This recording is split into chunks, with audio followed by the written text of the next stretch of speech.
There are moments in racing when silence is louder than speed, and at MotorLand Aragón, Yamaha's silence screamed. Behind locked paddock gates, beneath a sky the color of brushed aluminum, the brand that once defined precision found itself trembling at the edge of reinvention. Toprak Razgatlıoğlu, the most explosive talent of his generation, swung a leg over a motorcycle that wasn't supposed to exist yet, a Yamaha that no longer purred, but growled. Sensors blinked like nerves under skin, data streamed like pulse lines, and every corner carved into the asphalt carried the weight of 20 years of history. The inline-4 era had ended, the V4 was born. But what if Yamaha's future didn't fit the man meant to lead it? What if the very trait that made Toprak untouchable, his superhuman braking, was now the flaw that could break them both? Engineers watched in uneasy silence as telemetry painted a truth no PR statement could hide. The bike fought him. Each twitch, each instability under braking, each unpredictable surge of torque wasn't just a technical glitch. It was an identity crisis. For the first time, Yamaha's masterpiece felt alien to its own DNA. In the stillness after the last lap, when the V4's exhaust ticked like a cooling heart, one question hung in the cold Aragón air. Has Yamaha finally built the engine to save its future, or the machine that could destroy its soul? Under the pale November sun, MotorLand Aragón lay silent, its empty grandstands echoing only the low murmur of mechanics tightening the bolts of Yamaha's destiny. The test was invisible to the world, a secret rehearsal disguised as an engineering exercise, and yet it felt like a confession whispered between the cracks of ambition and fear. Paolo Pavizio's calm words, "We've been planning this private test with our test team for a while now. He'll probably only get half a day of riding, so I wouldn't call it a test," sounded rehearsed, but the tremor underneath them revealed the truth. This was Judgment Day in disguise. The new V4 prototype glimmered under the pit lights, its sensors blinking like tiny eyes recording every breath, every vibration, every heartbeat of the machine. Toprak Razgatlıoğlu approached it in silence, the man who could save Yamaha or expose its weakness with a single lap. Inside his helmet, a quiet thought surfaced. They believe in this engine, but will it believe in me? The sentence hung heavy in his mind like the last note of a fading anthem. The air smelled of cold rubber and the metallic tang of anxiety. Each technician moved with surgical precision, knowing that behind the data lay the possibility of rebirth or ruin. Yamaha's engineers had installed an untested hybrid data link module, a tiny, almost invisible transmitter embedded near the throttle grip, capable of live-streaming torque fluctuations in microseconds. No one outside the garage even knew it existed. As the warm-up lap began, the track shimmered like liquid silver, the machine's exhaust tracing uncertain promises into the Spanish air. The V4's tone was rough, unfinished, but it carried a strange rhythm, half heartbeat, half prophecy. The journalists were miles away, yet the ghost of scrutiny hovered over every corner. Toprak's body spoke a different language, the one of pure instinct, sculpted by years of impossible braking and defiance of physics. But here, at Aragón, instinct met algorithm. The silence between gears became the battlefield of interpretation, and data replaced faith. In the control room, Yamaha's monitors glowed with colors, blue for traction, red for instability, yellow for hope. Each lap tightened the invisible thread between rider and factory, between courage and calculation. When Toprak finally rolled into the pit lane, the engine ticking like a nervous heart, the mechanics didn't speak. A gust of wind carried dust across the paddock, erasing the tire marks almost immediately, as if the track itself refused to remember what had just happened. The private test was never meant to make headlines, but in that stillness, Yamaha's quiet revolution had already begun, and nothing, not even secrecy, could hide the sound of change. The air in Iwata's engine room felt heavier than oil, thick with the scent of endings. For 2 decades, the inline-4 had been Yamaha's spine, a philosophy disguised as metal, a hymn to smoothness and control, yet now that melody had gone off-key. The 2025 season had stripped away illusions, the first time Yamaha fell to the bottom of the constructors' standings, and what once was art had turned into archaeology. Engineers stared at graphs that no longer sang.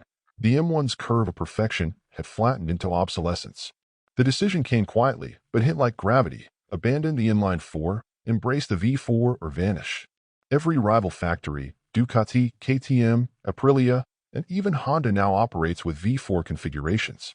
Yamaha could no longer afford to ignore the aerodynamic and power advantages the design brings. One insider admitted, his voice more eulogy than analysis. Toprak heard it all and felt the weight of ghosts: Rossi's poise, Lorenzo's precision, echoes of a dynasty built on linear grace. I wonder if they'll still call it a Yamaha when it sounds like a Ducati, he thought, half joking, half afraid. Deep inside the lab, a single-cylinder head sat on a workbench, its smooth ports engraved with micro-texturing grooves to aid atomization, a secret experiment in combustion stability. That little detail, invisible to fans, was a fragment of rebellion, a whisper that they still believed refinement could coexist with rage. The engineers spoke in volts and vectors, but underneath, nostalgia hummed like a buried chord. The V4 prototype, sharp and unpredictable, looked like a predator wearing a saint's halo. They admired it, but not without guilt. The factory's soul was shifting from the poetry of flow to the violence of explosion. Somewhere in the noise, Yamaha's mechanical conscience trembled. The old M1 sat retired in the corner, a museum piece still warm with memory, its silence almost accusatory. No one dared start it again.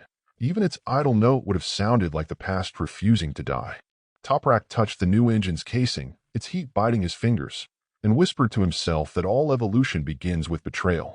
Outside, rain began to fall on the test bench skylight, each drop a metronome, counting down to a new era. By nightfall, the engineers turned off the lights, leaving the V4 alone in the dark, half monster, half miracle, breathing softly, like the future learning to dream. When Toprak Razgatlıoğlu first swung his leg over the V4 prototype at Aragon, the silence inside the Yamaha garage felt like the moment before a storm that didn't yet know its own shape. His visor lowered, the world outside vanished, replaced by the pulse of his heartbeat syncing with a machine still uncertain of its own rhythm. Engineers whispered in coded fragments, torque offset, wheelie mitigation, brake pressure delta, but beneath the jargon lingered apprehension.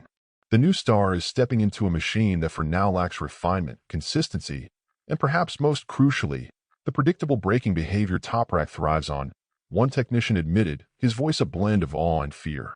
Toprak rolled his shoulders twice, as if shaking off ghosts of superbikes past, whispering to himself, "It's not the power I fear, it's what I can't feel."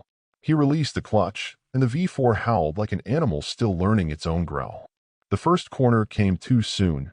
The breaking point arrived like a question without an answer. Yamaha's data would later confirm what his body already knew. The braking window on their prototype remains unpredictable, and rear stability, a critical factor in Toprak style, is still under development. His right foot searched for feedback that wasn't there, the front tire whispering uncertainty through the handlebars. Inside the control room, every engineer held their breath as the telemetry spiked in colors, green, red, then an ominous gray, the hue of ambiguity. The V4 didn't dance into the apex. It stumbled. Yet even in that awkwardness, there was beauty, the beauty of rebellion, of an artist wrestling with an unfinished canvas. A tiny adjustment in the rear ride height sensor, barely a millimeter, would later reveal that the rear shock's nitrogen pressure was mismatched by 2 bars, a small flaw with monumental consequences. The bike was raw, but alive. And Toprak, ever defiant, found grace in the chaos, carving a line through physics with pure instinct. Every lap was a negotiation between courage and code. The engine's vibration climbed through his spine like a pulse of frustration and faith intertwined. In that moment, Yamaha's future wasn't a concept. It was a man balancing on the knife edge of control, eyes burning with something close to prophecy. When he returned to the pits, visor still down, no one spoke. The mechanics avoided his gaze. The machine hissed as it cooled, exhaling secrets in white steam. Then finally he lifted the visor, eyes unreadable, and said quietly, "It wants to fight me." The room understood what that meant. The real war had just begun, and its battlefield was feel. In the stark fluorescence of the Aragon pit box, Yamaha's silence was louder than any engine. The sentence from Paolo Pavizio echoed in the air like a quiet confession. "We'll adjust the test schedule so he can do a session with the V4. We don't need to confuse him further by having him ride 2 different bikes." It sounded like strategy, but it was really fear disguised as prudence. The engineers moved around Toprak's V4 like priests around a fragile relic, afraid to break the illusion of progress. The M1 sat nearby under a tarp, the ghost of a philosophy too graceful for modern MotoGP. Its absence on track said everything. Toprak glanced at it once, briefly, like a man catching sight of his own reflection in a mirror he wasn't ready to face. "I can't ride the past and the future at the same time," he thought, eyes tracing the lines of the new fairing that seemed more fighter jet than motorcycle. The V4's shape betrayed its nature, shorter crankshaft, Aggressive firing order, an asymmetric cooling duct inspired by Ducati's Aeroschool, proof that Yamaha's DNA was mutating in real time. Yet inside the numbers and the carbon-laying identity crisis no algorithm could fix. The inline 4 had been Yamaha's poetry. The V4 was its prose, harder, denser, less forgiving. Toprak style, forged through violence and intuition, was now being rewritten by a machine that demanded restraint instead of rebellion. He braked deep, but the front whispered rebellion. He accelerated, and the torque came like a tidal wave too sudden to surf. Engineers studied the data traces like fortune tellers searching for meaning in chaos. One of them noted a half-second delay in throttle modulation, a sign that even the software was uncertain which philosophy to obey. The V4's soul was restless, caught between precision and passion, east and west, logic and faith. For Yamaha, this was more than an engine change. It was a spiritual migration. Their greatest fear wasn't that Toprak might not adapt. It was that in doing so, he might lose what made him Toprak. The pit wall lights flickered as the last run ended, casting twin shadows, one shaped like the M1's legacy, the other like the V4's unsteady promise. Between them, Yamaha's future trembled, torn between the poetry of yesterday and the raw noise of tomorrow. When Luca Marmarini arrived at Iwata, he didn't bring miracles, he brought mirrors. The former Ferrari and Aprilia mastermind studied the Yamaha V4 project not as an outsider, but as a surgeon dissecting a patient still alive on the table.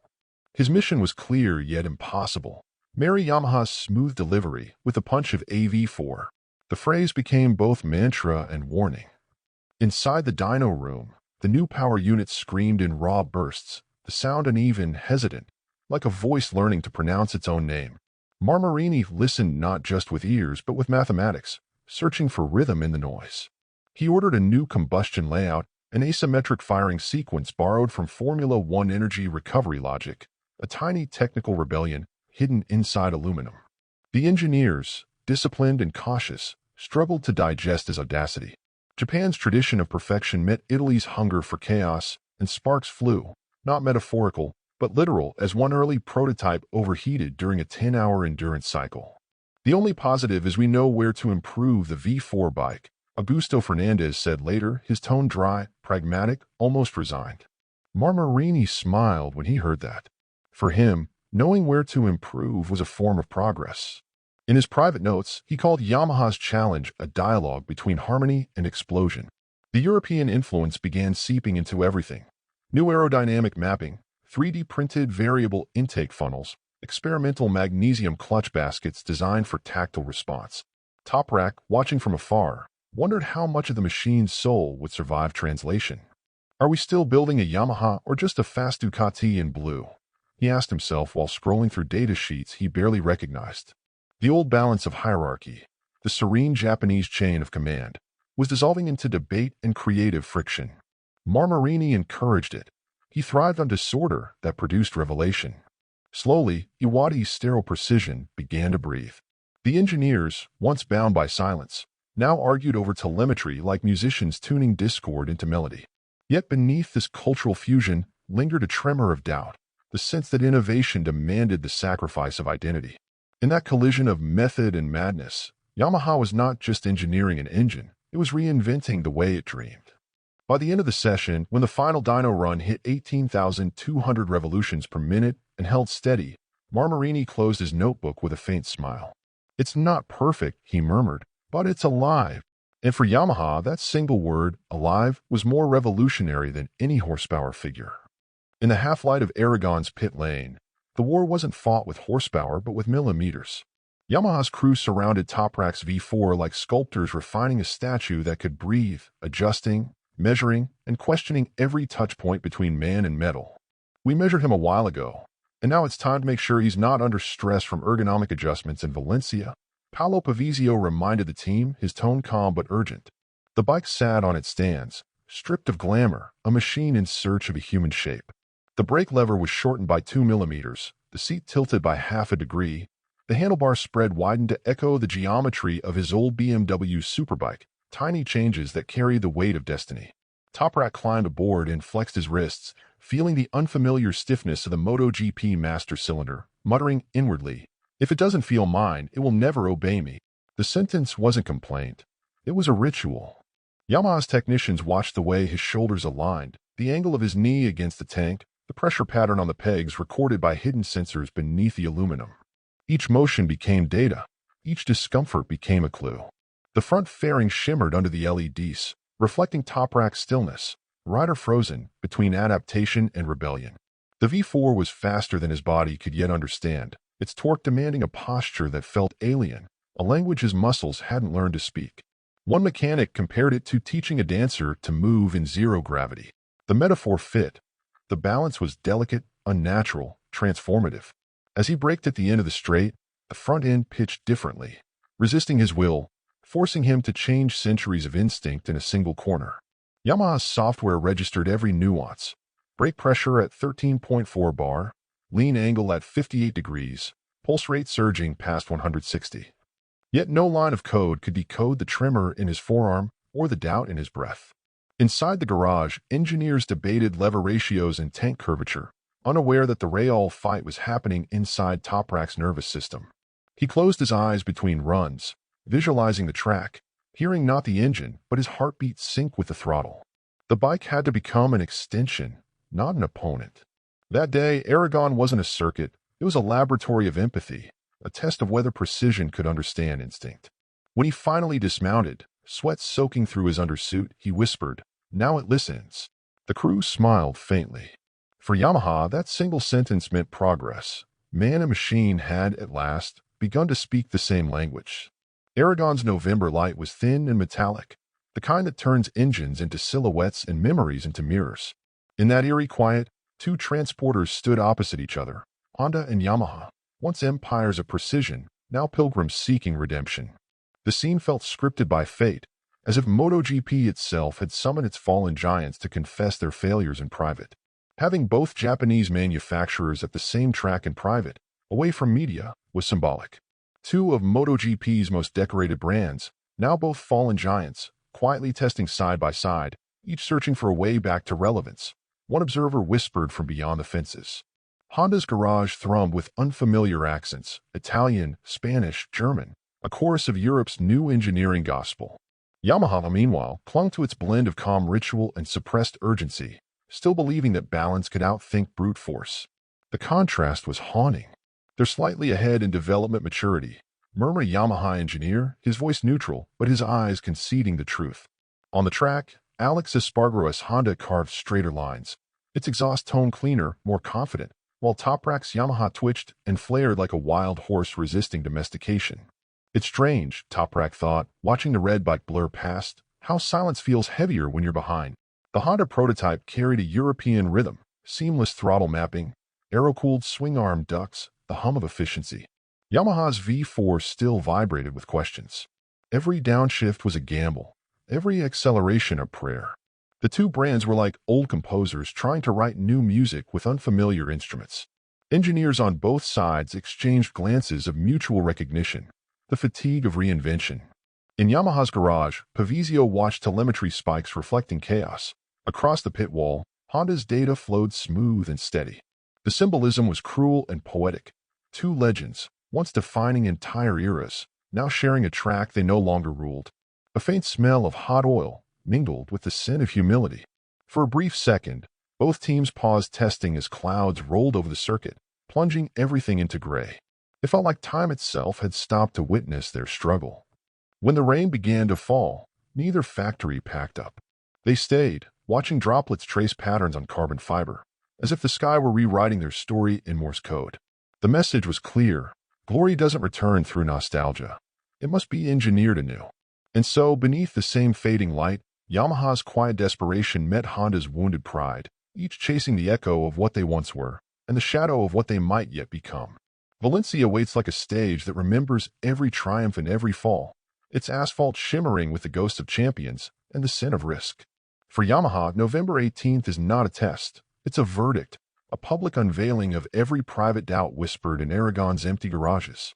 The V4 sits in the truck like a secret barely contained, its revised aerodynamic package carved with obsessive precision, its new higher rev ceiling promising fury rather than forgiveness. Engineers call it evolution, but in their eyes flickers something closer to prayer. They know too well that if the V4's weight transfer and front feel aren't tuned to Toprak's liking, his greatest weapon could become his biggest obstacle. Every adjustment now feels like destiny measured in torque curves. Toprak walks the pit lane at dusk, helmet under his arm, thinking, it's not the power I need to trust. It's the silence before it arrives. The thought lingers as he watches mechanics polish carbon, like priests tending to relics. He's not chasing perfection anymore, just harmony, the impossible alignment between instinct and machinery. I'm not worried because the guys at Yamaha believe in me, he tells a reporter, voice calm, almost detached. Maybe it's not the best bike right now, but I think Yamaha is improving all the time. I'm ready to work for them and try to improve the bike, and I always give my best. His words sound rehearsed, but his eyes betray something deeper, faith forged in discomfort.